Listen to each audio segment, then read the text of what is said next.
Hi అండి అందరికీ welcome back to my channel Chulbuli Gudiya. ఈరోజు ఈ వీడియోలో మనం సోప్ ఎలా రెడీ చేసుకుందామో ఇంట్లోనే చూపిస్తాను అనమాట.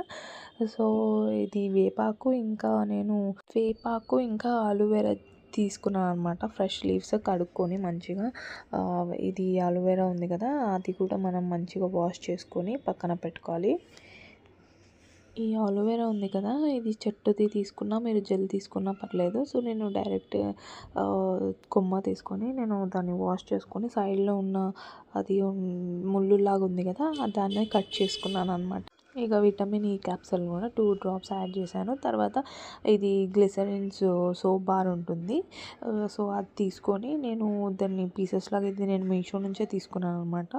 ఇది సోప్ బార్ తీసుకొని దీన్ని మెల్ట్ చేసుకోవాలి. ఫస్ట్ మనం ఒక కడాయి పెట్టుకొని దానిపైన వాటర్ ఒక గిన్నెలో పెట్టుకొని దాన్ని మెల్ట్ చేసుకోవాలన్నమాట. అన్నీ ఒక మిక్సీ జార్లో వేసుకొని ఇది మెల్ట్ అయిన తర్వాత చూడండి, మనకి బబుల్స్ వస్తున్నాయి కదా, అది మెల్లిమెల్లిగా మెల్ట్ అవుతుంది. సో ఇక్కడ దగ్గరికి మెల్ట్ అయిన తర్వాత దాన్ని మనం మంచిగా కలుపుకొని, ఇప్పుడు ఏదైతే మనం మిక్సీ పట్టుకొని పెట్టుకున్నాం కదా, అది అనేది మనం ఇందులో యాడ్ చేసుకోవాలి.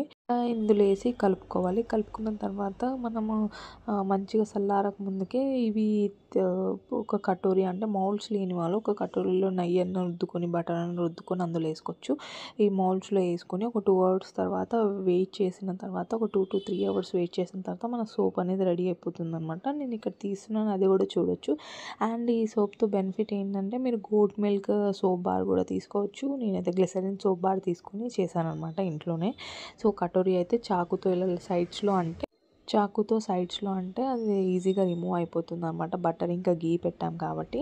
సో ఇలా ఇంట్లోనే సోప్ ఈజీగా రెడీ చేసుకోవచ్చు. ఇవన్నీ మనకి న్యాచురల్ ఇంగ్రీడియంట్స్ కాబట్టి హ్యాపీగా యూస్ చేసుకోవచ్చు అనమాట. ఇందులో మీకు ఎసెన్షియల్ ఆయిల్ యాడ్ చేసుకుంటే మంచి స్మెల్ వస్తుంది. Thank you for watching. Do subscribe.